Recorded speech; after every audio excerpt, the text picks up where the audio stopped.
우선 이재명 대표가 자신의 선거법 위반 재판에 위헌법률 심판 제청을 했습니다. 이건 도저히 묵과할 수 없는 태도다 보고 있습니다. 민주당은 가짜 뉴스를 단속하겠다며 민주파출소라는 것을 운영하고 있습니다. 그런데 이재명 대표의 범죄 혐의가 허위사실을 유포했다는 것, 즉 가짜 뉴스를 만들어냈다는 것입니다. 민주당은 가짜 뉴스를 처벌하겠다고 하면서 이재명 대표는 가짜 뉴스에 대해서 면책하자고 주장하고 있습니다. 당과 당 대표의 태도가 이렇게 이중적입니다. 그리고 이재명 대표는 여러분들 아시다시피 국회에서는 29번에 걸친 무한 탄핵을 하면서 자신의 재판에서는 무한 지연을 시키고 있습니다.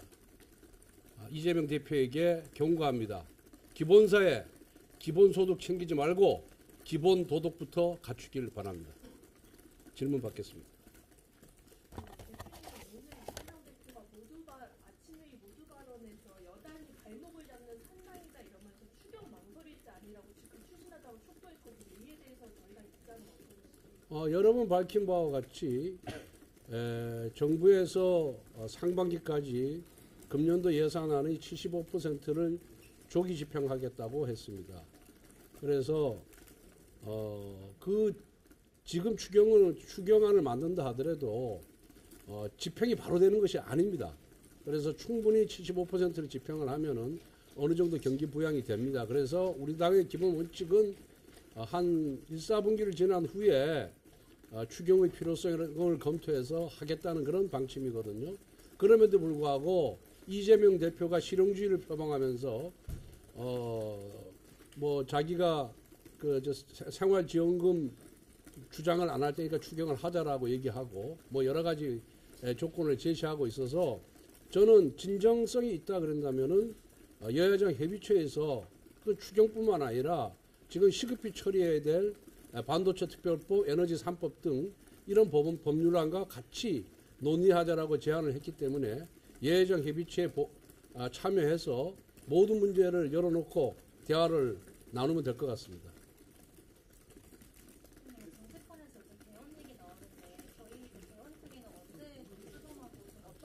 지금 개헌특위위원장은 주호영 의원으로 내정이 있는 상태고 특위위원을 지금 선정하는 단계니까 내주에는 출범할 수 있지 않을까 이렇게 예상을 하고 있습니다. 대표님은 개헌에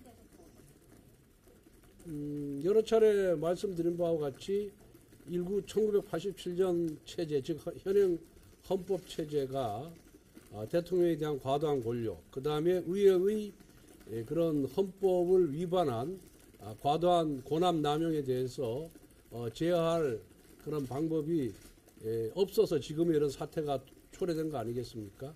그리고 7명인가 8명이 대통령이 배출됐는데 성공한 대통령이 없다라고 할 정도로 저는 현행 헌법 체제에 문제가 많다고 생각하고 있기 때문에 그런 헌법 개정 특위를 열어서 국민들의 의견을 받들어서 대통령의 권한도 좀 제한하고 그 다음에 어떤 체제를 택하느냐는 나중에 결론을 내리겠지만은 행정 권력과 입법 권력이 서로 견제와 균형을 할 수 있는 그런 제도적 장치가 필요하다라는 생각을 갖고 있고 또 지금 지방 소멸의 시대로 가고 있는데 그러다 보니까 수도권의 주장만 주로 정책에 많이 반영이 되고 비수도권은 반영이 안 되는 그러한 문제점이 발생하고 있기 때문에 우리나라도 상하원 양원제를 도입해서 인구 수로만 모든 것을 결정하는 것이 아니라 지역 대표성을 가진 의원들이 전체를 보면서 균형 잡힌 시각에서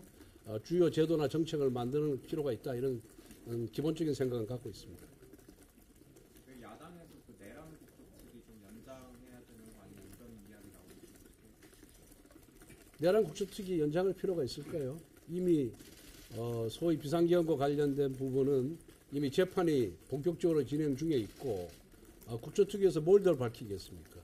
특검에서도 밝힐 게 없는데 국토특위에서 더 이상 밝힐 것이 없고 재탕, 삼탕하고 있는 것이 국토특위의 현실 아니겠습니까? 저는 연장 필요성이 전혀 없다고 봅니다. 이재명 대표가 개헌에 좀 소극적이라는 얘기가 나오는데 개헌 관련성이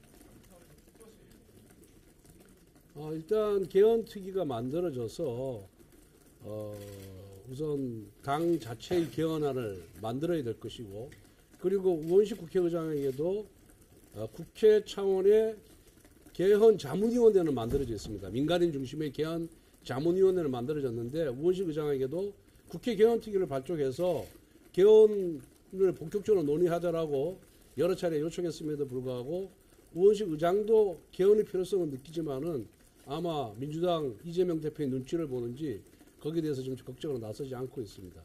그런데 역대 국회의장이라든가 그다음 원로 국회의원들이 중심이 돼서 이제 현행 대통령 중심제의 이 헌법 체제는 이미 수명을 다했다.